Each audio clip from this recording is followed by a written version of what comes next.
ఆనందించెదము ప్రభు యేసునిలో, అంతయు మరలార్జించుకుంటిమి. ఆదాము నుండి పోయినదెల్లయు అనుభవించుచున్నామిప్పుడు. నష్టమునంతటిని మరలా మా యేసునిలో ఆర్జించితిమి. ఎల్లప్పుడూ జీవితమంతయు హల్లెలూయా పాడెదము. ఎల్లప్పుడూ జీవితమంతయు హల్లెలూయా పాడెదము.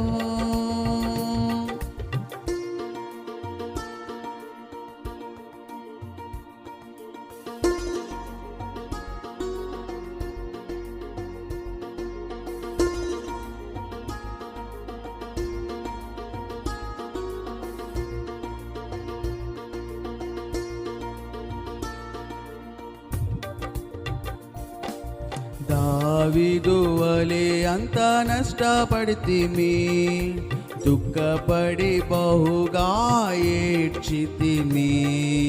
దావీదు వలె ప్రభుని వెదుకగా తిరిగి ఆర్జించుకొంటిమి. నష్టమునంతటిని మరలా మా యేసునిలో ఆర్జించితిమి.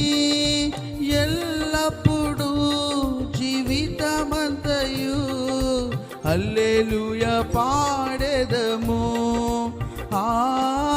ఎల్లప్పుడూ జీవితమంతయు హల్లెలూయా పాడెదము.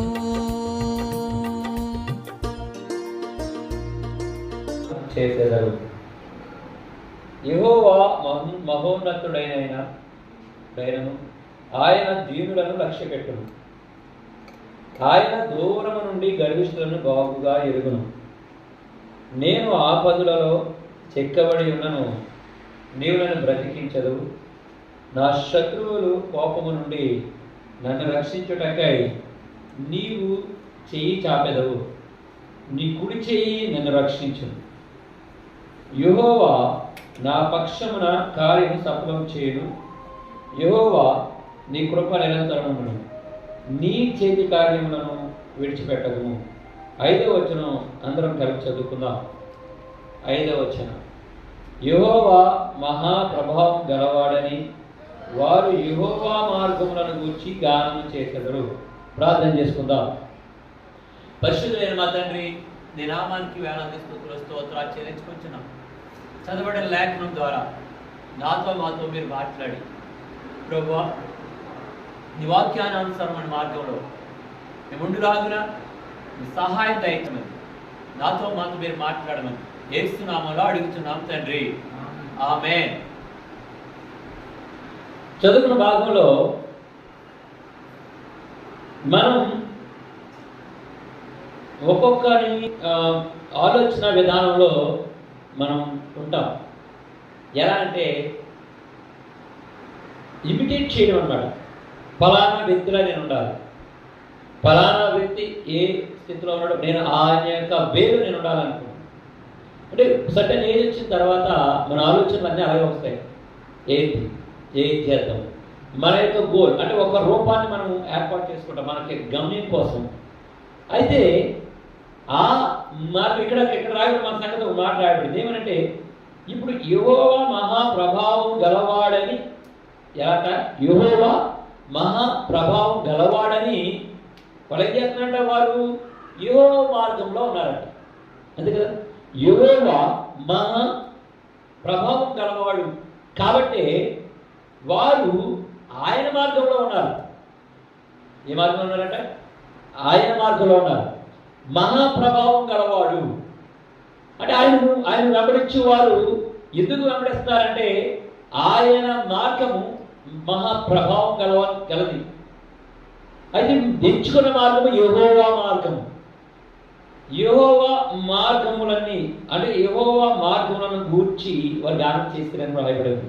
అంటే మనము మన యొక్క ఆ వ్యక్తిగత జీవితంలో మనం ఎంచుకున్న మార్గము ఏ మార్గం గుండా మన యొక్క యవన జీవితం ప్రయాణం అవుతుంది కదా. ఈ టైంలో వారు ఒక వ్యక్తిని లేదంటే ఒక మార్గాన్ని ఎంచుకుంటూ ఉంటారు కదా. ఆ మార్గం అది మంచో చెడో తెలియకుండానే మనం ఎంచుకునే ఆ మార్గం అన్నాడు. కానీ దేవుని వాక్యం చెప్తుంది, నువ్వు ఎంచుకున్న మార్గం ఏం చెప్తుందంటే యెహోవా ప్రభావం గలవాడని. వారు యెహోవా మార్గంలో ఉన్నారంట. అంటే ఆయన వెంబడించి వారు యెహోవా మార్గాన్ని ఎంచుకున్నారు. రాహాబు యెరికో పట్టణంలో ఉన్నప్పుడు ఆమె పాపపు మార్గంలో ఉంది, జీవితం అదే. ఎప్పుడైతే ఇశ్రాయేలీయులు ఆ యెరికో పట్టణం మీదకి యుద్ధానికి వచ్చి ఆ యొక్క యెరికో పట్టణాన్ని పూర్తిగా అగ్నితో కాల్చేసిన తర్వాత రాహాబు యొక్క మార్గము ఎవరితో వెళ్ళిందంటే ఇశ్రాయేలీయుల ప్రజలతో వెళ్ళింది. అంటే అక్కడి నుంచి ఏమైపోయింది, అక్కడ యెరికోతోటే తన యొక్క ఆలోచన విధానం ఉండేది. యెరికోనే అప్పుడు యాక్చువల్గా ఆవిడ యవనస్త్రాలని రాయబడి ఉంటుంది, అది యవనస్త్రాలే ఆవిడ. తర్వాత ఎప్పుడైతే ఇశ్రాయేలులతో వచ్చేస్తుందో అప్పుడు ఆమె వివాహమైంది, ఇశ్రాయేలులో ఉన్నారు, యేసుక్రీస్తు వంశవాడిలో చేర్చబడింది. అప్పుడు ఆమె సెపరేట్ చేయబడింది. అంటే రాహాబు యవన జీవితంలో ఉన్నంతసేపు కూడా వేశ్యగానే ఉంది, తన ఆలోచన అంతా డిఫరెంట్గా ఉండేది. ఎప్పుడైతే ఇశ్రాయేలు దేవుడి గురించి ఆమె విన్నదో ఆయన ప్రభావం గలవాడు, ఆమె మార్గం ఏమైందంటే మారింది. ఇశ్రాయేలీయులతో పాటు ఆ యెహోవా మార్గం, వారు ఎవరి మార్గంలో నడుస్తున్నారో ఇశ్రాయేలు, రాహాబు కూడా అదే మార్గంలో వెళ్ళింది కదా. అలాగే దేవుని గ్రంథంలో చూడండి, ఆది కాండంలో 24వ అధ్యాయము, ఆది కాండం 24వ అధ్యాయము 48వ వచనంలో ఒక మార్గం ఉంది. ఆ మార్గం గురించి రాయబడింది. ఏ మార్గం రాయబడింది అంటే 24:48.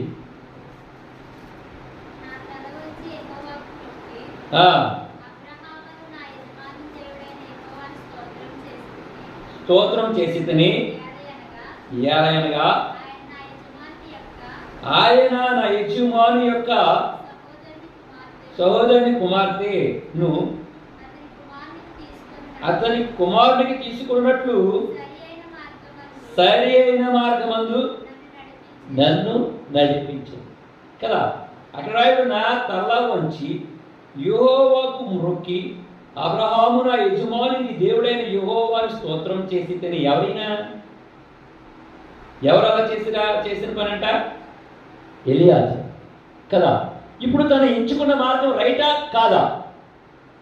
ఇప్పుడు ఆ యజమానుడు తనకు అప్పగించిన పనిని ఏ మార్గం గుండా వెళ్ళి చేస్తున్నాడనంటే ఆయన ఎంచుకున్న మార్గం ఎలాంటిదనంటే ఆయన చెప్తున్న నా తల వంచి యెహోవాకు మొక్కి అబ్రహామును నా యజమానుని దేవుడైన యెహోవాకు స్తోత్రం చేసి తిని నడిపించెను కదా. ఈయన దేవుని యొక్క యజమానుని, అంటే దేవుని అబ్రహాము యొక్క యజమానునిగా చేసుకుని ఆయన క్రమంలో ఆయన ఉన్నాడు. అందుకని ఈయన కూడా ఏం చేస్తున్నాడంటే ప్రతి విషయంలో కూడా దేవుని దగ్గర ఉన్నాడు. అందుకని అన్నాడు, దేవుడు నన్ను సరి అయిన మార్గమందు నడిపించాను కదండి. సరి అయిన మార్గము అంటే మన ఆలోచన ప్రకారం మనం తీసుకునే నిర్ణయం చాలాసార్లు తప్పుడు నిర్ణయాలుగా ఉంటాయి. మన మార్గాలన్నీ కూడా అంత అయిపోయిన తర్వాత బాధపడే సందర్భాలు వస్తాయి. కానీ ఎలియాజరు అయితే అక్కడ చక్కగా మాట్లాడుతున్నాడు. ఆయన ఏ మార్గం? సరి అయిన మార్గమందులో నడిపించను కదా. ఎక్కడికైతే అలమన్నాడు యజమానుడు ఆ ప్రదేశానికి రావడం జరిగింది. ఆ ప్రదేశానికి వచ్చి అక్కడ మోకరించాడు. అక్కడ మోకరించి దేవుడిని అడిగాడు. అక్కడి నుంచి మళ్ళా వచ్చిన వారిని పరిశీలించాడు, మాట్లాడాడు. ఇవన్నీ కూడా ఒక ఆర్డర్లో క్రమంలో జరుగుతూ వస్తున్నాయి. ఎందుకంటే ఈ అబ్రహాం అనే ఆయన మహాప్రభావం గల దేవుని యొక్క నామంలో ఆ మార్గంలో ఉన్నాడు. ఆయన సేవకుడు కూడా ఆయన దగ్గర పనిచేసే ఆయన కూడా అదే మార్గంలో ఉండి దేవుని మహిమపరుస్తున్నాడు అనమాట. నన్ను సరి అయిన మార్గంలో నడిపించిన దేవుడు. ఈ యవన జీవితంలో మనం సరి అయిన మార్గంలో నడవాలనంటే కదా మనం దేవుని దగ్గర మోకరించాలి. ప్రతి విషయంలో దేవునితో మాట్లాడాలి. నీవు నేను నడిచే మార్గం ఎట్లాంటిదని కదా. చూడండి, కొన్ని మాట కీర్తన గ్రంథంలో 1వ అధ్యాయంలో 6వ వచనంలో మనం చదువుకుంటూ ఉంటాం. కీర్తన గ్రంథము 1వ అధ్యాయము 6వ వచనం. కీర్తన గ్రంథము 1వ అధ్యాయము 6వ వచనం. నీతిమంతుల మార్గం అయితే యెహోవాకు తెలియదు, మరి దుష్టుల మార్గం అయితే అది నాశనం నడిపిస్తారు. ఇప్పుడు ఎలియాజరు నీతిమంతుడైన అబ్రహాము తాలూకేవాడు కదా. ఆయన ఏ మార్గాన్ని అయితే నడిపిస్తూ వచ్చాడో ఈ ఎలియాజరు ఆ మార్గంలో నడిచడం వలన సరి అయిన మార్గంలో వెళ్ళాడు. అందుకే దేవుడు ఎరుగుడు. అందుకే అబ్రహాముకి ఏమైతే పని అప్పగించారో అబ్రహాము ఎలియాజర్కి అదే మార్గంలో అదే పని మీద వచ్చాడు. కాబట్టి అక్కడ ఊరి తెలీదు, అడ్రస్ తెలీదు, ఎక్కడికి వెళ్ళాలో తెలీదు. ఆయన ప్రయాణమై వచ్చేసాడు అంతే, ఒంటరిని తీసుకొని. కానీ తన యజమానుడు దేవుని యందు ఆధారపడ్డాడు, మహాప్రభావం గల దేవుని మార్గంలో ఉన్నాడు. గనుకే ఎలియాజరు అదే మార్గంలో ఉండి ఆయన ఏ మార్గంలో అయితే చివరి వరకు అనుకున్న గమ్యానికి చేర్చడం జరిగింది. అయితే 5వ వచనంలో ఇక్కడ రాయబడిన మాట చూస్తే నీతిమంతుల మార్గం యెహోవాకు తెలియను.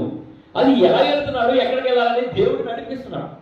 ఎలియాజరు ఏ మార్గాన్ని వెళ్ళాలనేది దేవుడు తెలియపరిస్తేనే తను వచ్చాడు, ఆ మార్గం కూడా వచ్చాడు. మరి మనం కూడా ఈ యవన జీవితంలో లోకానుసారమైన జీవితంలో మన మార్గాన్ని ఎంచుకుంటే, సొదొమ గొమొర్రా పట్టణాన్ని ఎంచుకున్నాడు లోతు, అందంగా ఉందని. నువ్వు ఏ పక్కకి వెళ్తావు, ఏ మార్గం గుండా వెళ్తావు అంటే అతని కన్నులకు అందంగా ఉన్నదాన్ని ఎంచుకున్నాడు. వెళ్ళడం వల్ల ఏం జరిగింది, అక్కడికి వెళ్ళిన తర్వాత ఏమన్నాడు, అక్కడ పాపం ఉంది, అట్రాక్షనే. కానీ అక్కడ పాపం, తాను ఎంచుకున్నటువంటి ఆ మార్గంలో పాపం ఉంది. దాని యొక్క రుచిని చూడగలిగాడు, దాని యొక్క పర్యవసానం పొందగలిగాడు కదా. అక్కడ వెళ్ళిన తర్వాత తనకున్నటువంటి యథార్థతను బట్టి లోతు తప్పించబడ్డాడు అగ్ని నుంచి. ఆ ఏరియా అంతా కూడా అగ్నితో కాల్చివేయడం కదా. లోతు భార్య అయితే ఇంకా అటువైపే ఉండి ఆ మార్గం వైపు వెనక్కి తిరిగి చూసింది. ఏమైపోయింది, ఒప్పు స్థానం అయిపోయింది.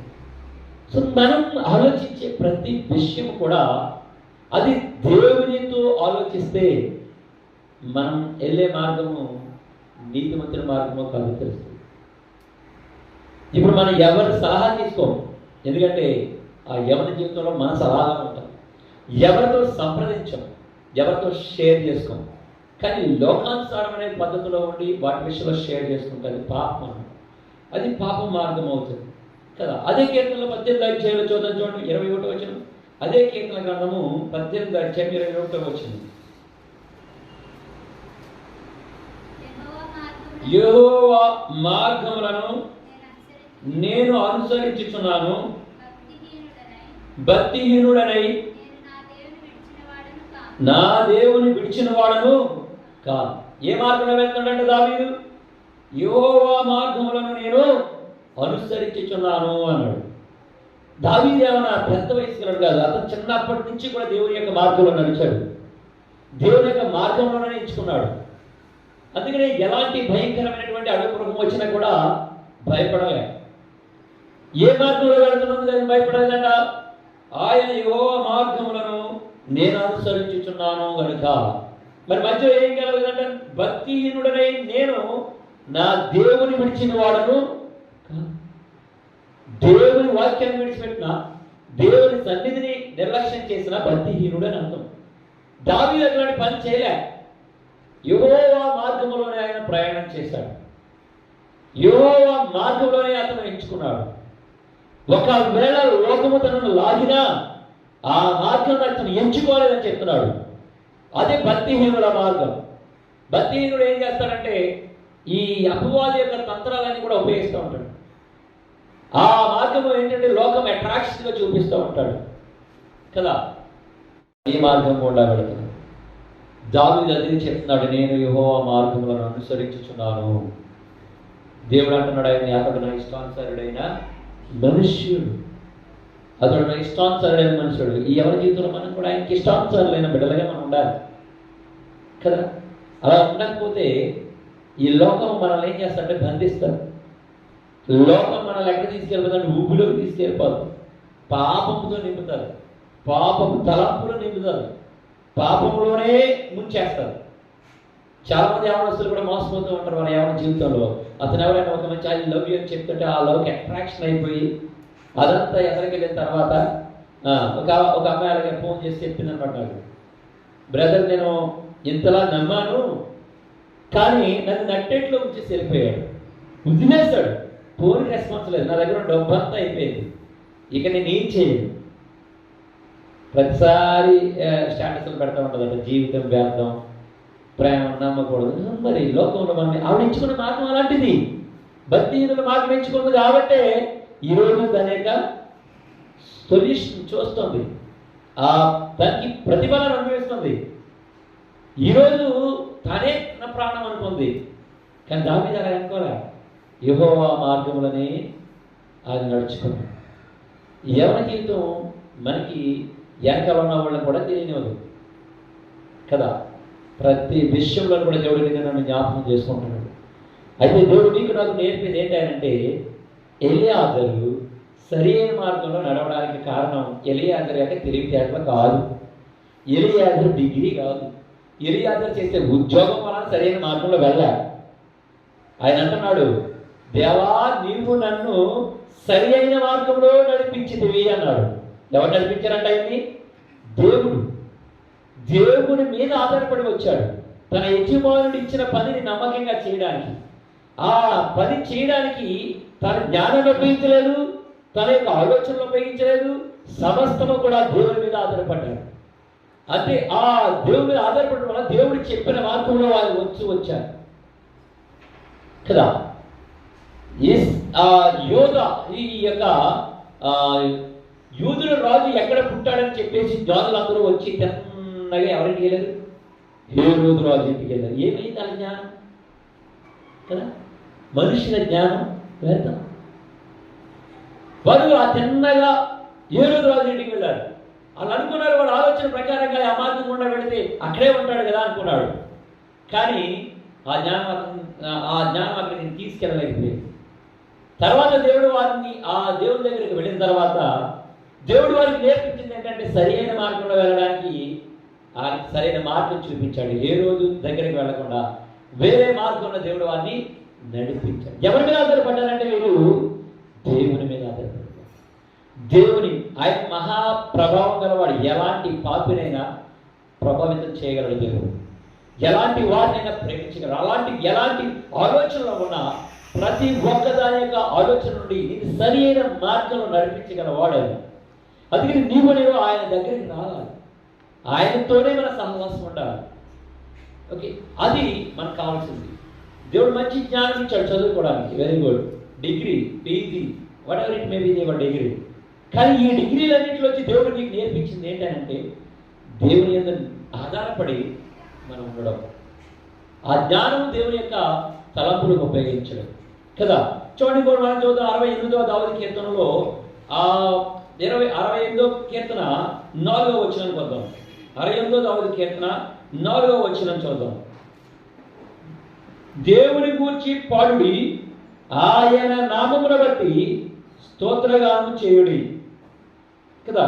వాహనమెక్కి అరణ్యంలో ప్రయాణము చేయు, దేవుని కొరకు ఒక రాజమార్గము చేయుడి. యెహోవా అను ఆయన నామమును బట్టి ఆయన సన్నిధిని ప్రహర్షించుడి. ఏం చేయాలంట? అదే మార్గం కనబడుతుంది అక్కడ, రాజమార్గం. దావీదు ఎంచుకున్న మార్గం యెహోవా మార్గంలో ఉన్నాడు. భక్తిహీనుల మార్గంలోకి వెళ్ళలే, భక్తిహీనునిగా మారలే. దేవుడి మార్గంలో విడిచిపెడితే అది భక్తిహీన మార్గమే. నీ సొంత జ్ఞానంతో ఆలోచించుకుంటూ వెళితే అది భక్తిహీనుని మార్గమే. కానీ ఇక్కడ రాయబడిన సంగతి ఒకసారి చూద్దాం. చూడండి ఏమని రాయబడిందండి అక్కడ, వాహనమెక్కి అరణ్యములలో ప్రయాణం చేయు, దేవుని కొరకు ఒక రాజమార్గమును చేయుడి. ఏ మార్గం అంటే దేవుని కొరకు ఒక రాజమార్గం. నువ్వు ఆయన మార్గంలో నడిస్తే రాజమార్గంలో నడిచినట్టే. అంతటి స్థానం, అంతటి స్థితి, ఉన్నతమైన స్థితి దేవుడు మనకి ఇస్తున్నాడు. యెహోవా కొరకు రాజమార్గం అంటే మనం వెళ్ళే మార్గం ఆయనది అయితే, ఆయన ఎంచుకున్నదైతే మనం రాజమార్గంలో ప్రయాణం చేసిన వారు అవుతాం. కదా. అందుకే దావీదు అదే చెప్తున్నాడు, అరణ్యములలో కదా, అరణ్యములలో వాహనమెక్కి అరణ్యములలో ప్రయాణం చేయు, దేవుని కొరకు ఒక రాజమార్గం చేయుడి, యెహోవా అను ఆయన నామమును బట్టి ఆయన సన్నిధిని ప్రవేశించు. రాజమార్గం కదా, రాజమార్గం. ఇంకో మాట చూడొచ్చు, కీర్తన గ్రంథంలో 101వ కీర్తన, 101వ దావీదు కీర్తన 2వ వచనంలో అక్కడ ఏ మార్గం గురించి రాయబడించారు. 101వ దావీదు కీర్తన 2వ వచనంలో, నిర్దోష మార్గమున వివేకముతో ప్రవర్తించేదను. ఏ మార్గం అండి? నిర్దోష మార్గం. ఎవరంటారు? దావీదే. నిర్దోష మార్గమున ఎలా వివరించారు? ఎలా ఉంటాడంటే వివేకముతో. మనం నడిచే మార్గం, మనం వెళ్ళే ప్రతి చోట అనేకమైన హృదయాలు కలిగిన వారు ఉంటారు, వారి ఆలోచనలు వేరు. అర్థమైందా?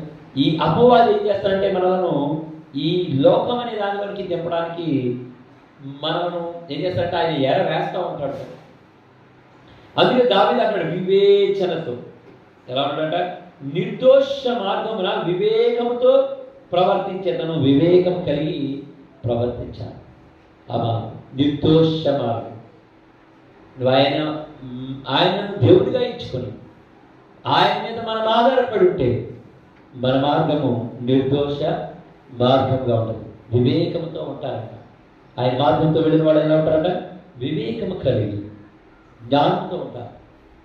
వివేక జ్ఞానం, వివేకం కలిగిన వారు. చూడండి, సామెతల గ్రంథం 8:20 వచనంలో 4:11 వచనం ఉంది. అది జ్ఞాన మార్గం అని చెప్పాడు అక్కడ. సామెతల గ్రంథము 4:11 వచనం.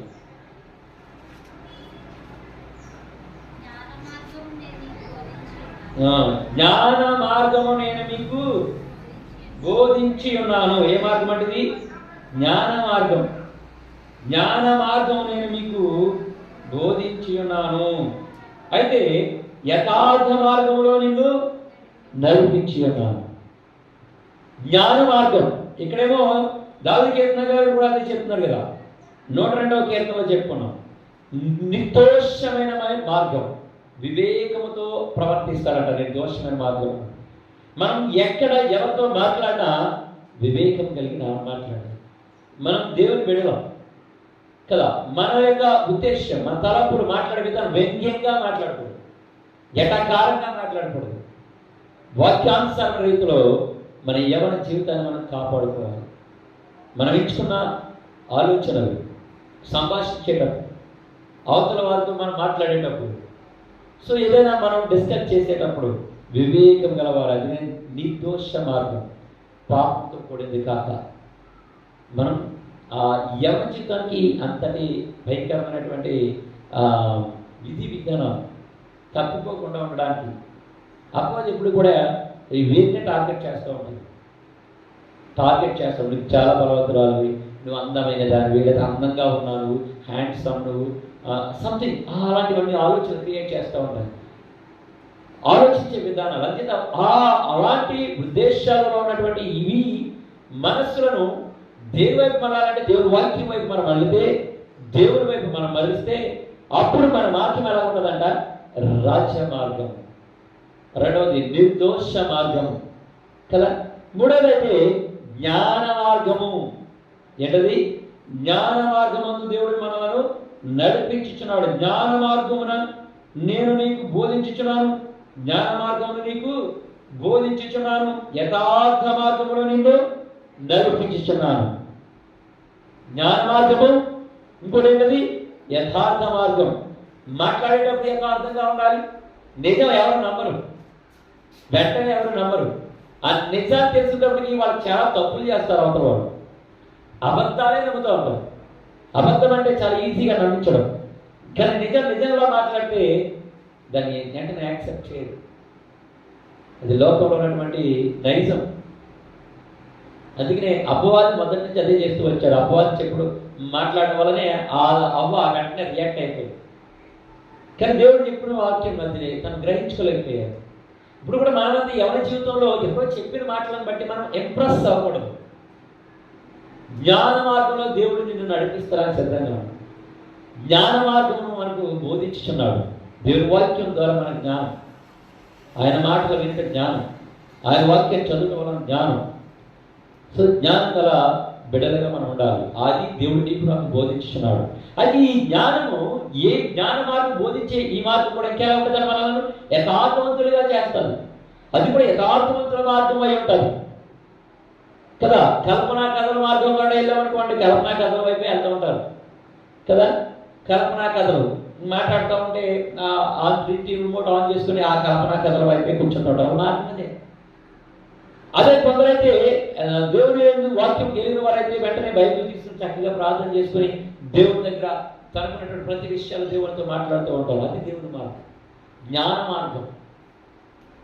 ఇక్కడ ఈ యథార్థవంతుల మార్గంగా మనకు బోధించుచున్నాడు, నడిపించుచున్నదంట. 11వ వచనంలో మనం చదువు, యథార్థ మార్గములలో నేను నడిపించి ఉన్నాను. మరి యథార్థ మార్గంలో దేవుడు నిన్ను నడిపిస్తే మరి నీవు నన్ను ఏ మార్గంలో నిలబడుతున్నావు, ఏ స్థితిలో మనం కనబడుతున్నాం కదా. అందరికీ కూడా ఇప్పుడు హేబేలు అన్నయ్య ఉన్నాడు, కయ్యను కూడా హేబేలు లాగానే నడిపించాడు దేవుడు. కానీ కయ్యను ఎంచుకున్న మార్గం లోకం వైపు చూశాడు, స్వార్థం అనే మార్గంలో వెళ్ళిపోయాడు. అందుకనే దేవుడు హేబేలును అంగీకరించినటువంటి హేబేలు యొక్క అంగీకరించిన విధానం అతను ఇష్టపడలేకపోయాడు, జీర్ణించుకోలేకపోయాడు. అంటే ఇక్కడ వచ్చిన ఈగో అన్నమాట. అది ఏమంట, ఈగో. నన్ను ఎందుకు అనాలి, లేకపోతే నేనేం తప్పు చేశాను, ఇలాంటి వాటిని ఈగో అవతల వాళ్ళ మీద. ఈ ఎవరి జీవితంలో ప్రతి విషయంలో కూడా మనం ఏం చేయాలంటే తగ్గించుకోవాలి, దేవుడి మీద ఆధారపడాలి, ప్రార్థన చేయాలి. ఏసేపు కూడా యవనస్తుడిగా ఉండగానే ఆయన కూడా చాలా సందర్భాల్లో అతను తప్పించుకుంటూ ఉండేవాడు లోకాల నుంచి, దేవుడి మీద ఆధారపడేవాడు. అందుకే దేవుడు ఊహించిన దానికంటే ఉన్నతమైన స్థానంలో దేవుడు ఉంచాడు. అంతటి స్థానం ఎలా వచ్చిందనంటే ఆయన ఎంచుకున్న మార్గము దేవుని మార్గం. యెహోవా మార్గములు ఎలాంటి ప్రభావం గలవాడు కనుక వారు యెహోవా మార్గములలో గానం చేశారు, వారు నడిచారు, వారు ఎంచుకున్నారు. ఏదైనా మనం కూడా యవన జీవితంలో ఉన్నప్పుడు మన ఈ యవన జీవితం ఎటువైపు ప్రయాణం చేస్తుంది, ఆ ప్రయాణించే మార్గం నీకు తెలుసు, నాకు తెలుసు. నీ మార్గం నీకు తెలుసు, నేనే ఏ మార్గంలో ప్రయాణం చేస్తున్నానో అది నాకు తెలుసు. అది దేవునికి ఇష్టమైనదా కాదా? ఎలియా చక్కగా చెప్పాడు, నన్ను సరైన మార్గంలో నడిపించితివయ్యా. దావీదు కీర్తనకారుడు అని చెప్తున్నాడు, నన్ను రాజ మార్గంలో నడిపించుచున్నావు. రెండవది జ్ఞాన మార్గంలో నన్ను బోధించుచున్నావు. ఆ జ్ఞాన మార్గంలో నాకు బోధించడం వలన నేనే మార్గంలో ఉన్నాను, యథార్థవంతులైన మార్గంలో నడుచున్నాను. చూడండి, ఇంకో మాట మనం చూద్దాం. సామెతల గ్రంథం 3:17 వచనంలో ఒక మాట రాయబడింది. అక్కడ కూడా చూడండి, 3:17 వచనం. దాని మార్గములు రమ్య మార్గములు, దాని త్రోవలన్నీ క్షేమకరములు. కదండి, ఏంటవి? నీటిగా చదవండి. జ్ఞానం సంపాదించడం, దేవుని యందు భక్తి కలగడం, దేవుని యొక్క ఉపదేశములను అంగీకరించడం. సో వీటన్నిటినీ కూడా మనం కలిగి ఉంటే ఆ మార్గము, దాని మార్గము ఎలా అంటే రమ్య మార్గములు, చక్కటి సాక్ష్యం. సరే, మన గురించి చక్కగా మాట్లాడుకోవడం, ఆ మార్గంలో మనం నడిస్తే, లేదంటే మనం వెళ్ళే మార్గాలు లోకానుసారం అయితే నలుగురు రకాలుగా అంటూ ఉంటారు, అది బ్యాడ్గా మాట్లాడుతూ ఉంటారు, అది అపవాదికి ఇష్టం.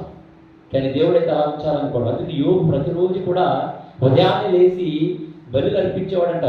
ఏ విషయంలో అయినా తప్పిపోయారేమో మాట్లాడలో కానీ వారి పిల్లల విషయంలో ప్రతిరోజు ఉదయం లేచి బలులు అర్పించేవాడంట.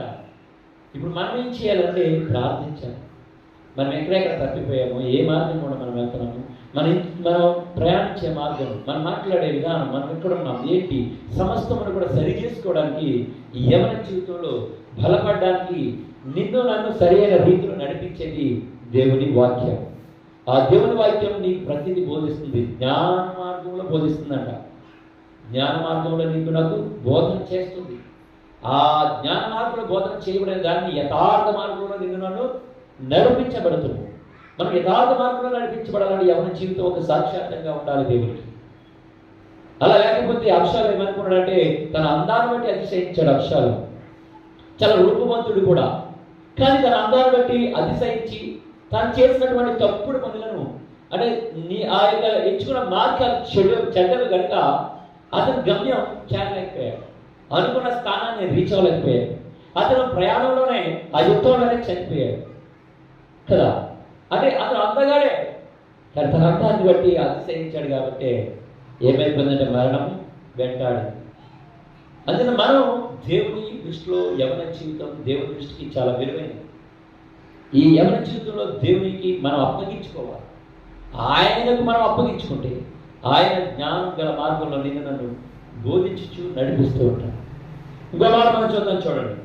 అదే సామెతల గ్రంథం 8:20 8:20 అదే మార్గం కూడా పంపిస్తుందో చూడండి. సామెతలు 8:20 నీతి మార్గమునందు న్యాయ మార్గములందు నేను నడుచుచున్నాను. ఏ మార్గంలో నడుస్తున్నాడు అంటే నీతి మార్గము, న్యాయ మార్గము. అది నీతి న్యాయ మార్గాలలో మనం నడవాలంటే నీకు నాకు ఆయన తోడుగా ఉండాలి. నీవు నేను ఆయనలో ఉండాలి, అప్పుడు ఇది జరుగుతుంది. లేదంటే ఇంకో చూడండి, ఇక్కడ 8వ అధ్యాయంలో అదే 7వ అధ్యాయం చివరి వచనం 27వ వచనం, దాని ఇల్లు పాతాళము పోవు మార్గము, ఆ మార్గము మరణశాలకు దిగిపోవును. అర్థమైందా? మన మార్గం వేసుకుంటే ఎలా ఉంటుంది? పాపమే, ఇక దాని గమ్యం కనపడదు. రోమిలకు రాసిన పత్రికలో 3వ అధ్యాయం 11వ వచనం చూస్తే వారి యొక్క మార్గం ఎలా ఉందంటే చూడండి, 3వ అధ్యాయం 14వ వచనం చూద్దాం. 14వ వచనం, వారు నోటి నుండి శపించుటయు పగయు ఉన్నాయి, రక్తము చిందించుటకు వారి పాదములు పరిగెత్తుచున్నవి. 16వ వచనం, నాశనమును కష్టమును వారి మార్గములలో ఉన్నవి, శాంతి మార్గము వారు ఎరుగరు. కదండి, శాంతి మార్గం అనేది వారికి తెలియదు. వాళ్ళ బాధలు ఆ మార్గాలు ఎన్ని ఉంటాయంటే కష్టాలు, నాశనమును ఆ మార్గంలో ఉంటాయంట. అంటే వారు సొంత మార్గంలో నడుస్తున్నప్పుడు యవన జీవితాన్ని దేవుడికి అప్పగించుకుంటే, దేవుడికి సమర్పిస్తే దేవుడు నిన్ను జ్ఞానమైన మార్గంలో నడిపిస్తానంటున్నాడు. ఒకవేళ నీవు నీ సొంత జ్ఞానంతో నీ మార్గంలో నువ్వు నడిస్తే ఏ జరగదంటే నాశనం ఉంటుంది, కష్టాలు ఉంటాయి. శాంతి మార్గం అంటే ఏంటో కూడా తెలియని అలాంటి పరిస్థితుల్లో వెళ్తాం. అందుకనే మనం దేవునికి అప్పగించుకున్న వారమై ఉండాలి. అందుకనే ఈ 8వ అధ్యాయంలో 27వ వచనంలో మాట్లాడిన మాట, దాని ఇల్లు అంటే తన సొంత జ్ఞానంతో వెళితే ఏమవుతుందంట? పాతాళమునకు పోవు మార్గం. దీనికి ఉదాహరణ ఎవరంటే రాహాబు పాతాళమునకు పోవు మార్గంలోనే ఉంది వేశ్య. కానీ ఎప్పుడైతే దేవుని యొక్క ప్రజలు వచ్చారో తన మార్గాన్ని మార్చుకుంది, దేవునికి అప్పగించుకుంది. అక్కడి నుంచి తన మార్గం ఏమైందంటే పరలోక రాజ్య మార్గంగా, యథార్థవంతుల మార్గం, నీతిమంతుల మార్గంలోకి వచ్చేసింది. సో దేవుడు మనలను సంరక్షించడానికి సిద్ధంగా ఉన్నాడు. మరి ఆయన సంరక్షణ నుండి నువ్వు నేను రావాలి. ఆయన చక్కగా అతను బోధిస్తాడు మనకి. సరైన రీతిలో ఉండాలి, ఎలా ఉండాలి, ఎలా వెళ్ళాలి, ఎక్కడ మాట్లాడాలి, ఎలా మాట్లాడాలి, ఏ మార్గం కూడా మనం ప్రయాణం చేయాలో దేవుడు నీకు నాకు నేర్పించడానికి ఆయన ఇష్టపడుతున్నాడు. సో మనం ఆయన మార్గంలో ఆయన ప్రభావం గలవాడు కనుక వారు యెహోవా మార్గంలో నడుచుతున్నారు. మరి మన యొక్క ప్రభు మన కొరకు తనతో అప్పగించుకొని మనలను రక్షణ పూర్ణులుగా చేసి పరిశుద్ధులుగా చేసి ఈ యవన జీవితం కూడా పరిశుద్ధంగా ఉంచుకోవాలని ప్రభువు యేసు క్రీస్తు రక్తం చేత కొనబడ్డాం. ఇప్పుడు మనం కూడా ఆయన మార్గాలు మనం ఎంచుకోవాలి. ఆయన మాట చొప్పున మనం నడుచుకోవాలి. ఆ మార్గంలో మనం నడవాలి.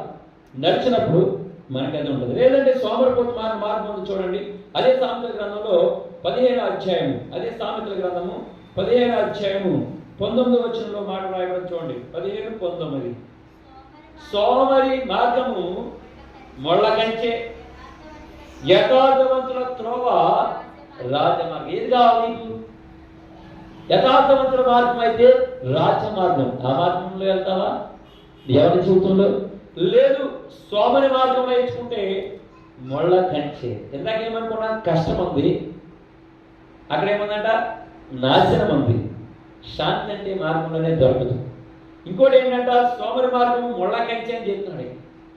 ఒకవేళ నీవు యథార్థవంతుడు అంటే దేవుడు జ్ఞానం ఉపదేశించి యథార్థవంతుల మార్గంలో నిన్ను నడిపించాలనుకుంటున్నాడు యవన జీవితాన్ని. మరి ఆ మార్గంలో నీవు నేను ఉండాలి కాబట్టి ఈ యథార్థవంతుల త్రోవ రాజ్య మార్గం లాంటిది. మరి నీవు నేను ఆ రాజ్య మార్గాన్ని ఎంచుకోవాలి. అదే 24వ అధ్యాయం చూడండి. అదే సామెతల గ్రంథం 24వ అధ్యాయము 30వ వచనంలో అక్కడ రాయబడిన మాట ఒకసారి చూడండి. 24:30 సోమరివాని చేను నేను దాటి రాగా, తెలివిలేని వారి ద్రాక్ష తోట నేను దాటి రాగా, ఇదిగో దాని అందంతట ముండ్ల తుప్పలు బలిసి ఉండెను, దూరగుండ్ల దాని కప్పి ఉండెను, దాని రాతి గోడ పడి ఉండెను. ఏ మార్గంలో వచ్చినప్పుడు అంటే అది ఏ మార్గంలో సోమరివాని మార్గం గుండా వస్తే ఇలా ఉన్న ముండ్ల తుప్పలు, ముండ్ల కంచి మనం ఎంచుకునే మార్గం మన స్వజ్ఞానంతో మన జ్ఞానం స్వజ్ఞానాన్ని ఆధారం చేసుకుని మనం నడిస్తే ఎవరి జీవితం ముండ్ల తుప్పలు ఉంటాయి, భయంకరమైన. సో ఆ విధంగా మనం ఏం చేయాలంటే మన యొక్క సోమరితన మార్గంలో కాక ఆయన మార్గంలోకి మనం రావాలి. అందుకని అన్నాడు యేసు, నేనే మార్గము కదా, నేనే మార్గం, నా మార్గాన్ని తప్ప వేరే మార్గంలో దేవుడు రాజ్యం చేయలేడు. మరి ఎవరి జీవితంలో ఆయన మార్గంలో మనం ఉండాలి, ఆయన మార్గాన్ని మనం ఎంచుకోవాలి, ఆయన మార్గంలోనే మనం బోధించబడాలి. అక్కడి నుంచి యథార్థవంతులుగా ఉండాలి. రాజ్య మార్గం యవన జీవితం ఈ మార్గం కూడా ప్రయాణం చేస్తున్నావో మీ అంతరాత్మలో తెలుసుకొని సరే పరిశీలించుకోండి. చివరిగా మాట చెప్తాను. 2వ దినవృత్తాంత గ్రంథము 6వ అధ్యాయము 27వ వచనం. 2వ దినవృత్తాంత గ్రంథము 6వ అధ్యాయం 27వ వచనం. 27వ వచనం. ఆకాశమందున్న నీవు ఆలకించి నీ సేవకులను నీ జనులకు ఇశ్రాయేలీయులు చేసిన పాపము క్షమించి వారు నడవవలసిన మంచి మార్గము వారికి బోధించి నీవు నీ జనుల స్వాచ్ఛముగా ఇచ్చిన నీ దేశమునకు వాన దయచేయుగాక. ఇంతకు ముందాలు ఏ మార్గంలో ఉన్నారంట? ఏ మార్గంలో ఉన్నారంట? ఆకాశమందున్న నీవు ఆలకించి నీ సేవకులను నీ జనులను ఇశ్రాయేలు చేసిన పాపములు, పాపం మార్గంలో ఉన్నారు. పాపం చేసే మార్గంలో పాపాలే ఉంటాయి. ఆ మార్గంలో పాపములను క్షమించి వాటిని ఏ మార్గంలో నడిపించాడు దేవుడు? ఏ మార్గం అంటది? మంచి మార్గము. వారు నడవలసిన మంచి మార్గము వారికి బోధించి. మన పాపాలు కూడా దేవుడు క్షమించబడ్డాయి. అంతేత మనం ఇప్పుడు మనకి దేవుడు ఒక మంచి మార్గంలో నడవాలని యవన జీవితంలో దేవుడు నిన్ను నన్ను కోరుకుంటున్నాడు. సో ఆ విధంగా దేవుని దగ్గర మనం ఒప్పుకుని, ఒకవేళ మన మార్గాలు సోమరి యొక్క మార్గాలైతే, భక్తిహీనుల మార్గాలైతే జాగ్రత్త. దాన్ని సరి చేసుకోవడం దేవుడు మనకు సమయం ఇచ్చాడు. దాన్ని సరి చేసుకోబడిన వారమే దేవుని యొక్క మార్గంలో మనం నడిస్తే అది రాజ్య మార్గం అవుతుంది, మంచి మార్గము, యథార్థవంతుల మార్గం కదా, యెహోవా మార్గము. నేను ఆ యొక్క యవ్వన జీవితాన్ని దేవునికి అప్పగించుకున్న వారమై యథార్థవంతులుగా మనం ఉండి దేవుని రాజ్య మార్గంలో మనం ప్రయాణం చేస్తూ యవ్వన జీవితం అంతా దేవుని మహిమపరిచే బిడ్డగా నీవు నేను నడుస్తూ మార్గంలో దేవుని మహిమపరిచే బిడ్డగా మనం ఉందాం. దేవుడి కృప దయచేయం గాక. ఆమేన్. ప్రార్థన చేసుకుందాం. పరిశుద్ధుడైన మా తండ్రి, నీ నామానికి వేలాది స్తుతులు స్తోత్రాలు చెల్లించుకొచ్చిన చదవడం లేఖనాల ద్వారా యెహోవా ప్రభావం గలవాడు, వారు ఆ యెహోవా మార్గముల ముందు వారు నడుచుతున్నారు. అవును ప్రభా, సోమరి మార్గాలు, దుష్టి మార్గాలు ఏ విధంగా ఉన్నాయో మాకు తేరపరిచినందుకు స్తోత్రాలు. యవన జీవితంలో మా యొక్క జ్ఞానం, అపవాది ఇది నిజమా అంటూనే వస్తాడు. అపవాది ఈ లోకాన్ని అట్రాక్షన్గానే చూపిస్తాడు. కానీ దేవుని యొక్క వాక్యం చేత మేము పట్టబడిన వారు, దేవుని వాక్యం ద్వారా మేము బలపరచబడుతున్న వారు. నీవు నాతో మాట్లాడుతున్నాం. మేము యవన జీవితంలో మేము మీ మార్గంలో నడవలసిన వారమే. నీ మార్గంలో మేము ఉండి దావీదు యథార్థవంతుల మార్గంలో నడిపించారు దేవ. అలాగే భక్తిహీనుల మార్గంలో పోకుండా జ్ఞాపకం చేసుకున్నారు. మా యవన జీవితాలు కూడా మీకు అప్పగిస్తున్నారు. జ్ఞాపకం చేసుకోరండి. యవన జీవితము ప్రభా నీ కొరకు నీ యొక్క వాక్యానుసార మార్గంలో నడిచినట్లు నీ కృప దయచేయమని, ఒక మంచి మార్గం, రాజమార్గం, యథార్థవంతుల మార్గంలో మేము ఉన్నట్లు ప్రభు నాతో మాట్లాడినందుకు నీకు స్తోత్రాలు చెల్లించుకుంటూ నిరాకర పర్యంతము యవన జీవితం అంతా కూడా నీ యొక్క వాక్యానుసార మార్గంలో సాగిపోతూ జ్ఞానంతో బోధించబడిన వారిగా ఉంటూ ప్రభు నీ యొక్క వాక్యంలో నిలకడగా ఉండి ప్రభు బలవంతులుగా అయ్యి ప్రభు నీ రాకడ వరకు మంచి సాక్షులుగా యవన జీవితాలు ప్రభు ఉండినట్లు జ్ఞాపకం చేస్తున్నామని యేసు నామములో అడిగి వేడుకుంటున్నాం తండ్రి. ఆమేన్, ఆమేన్, ఆమేన్.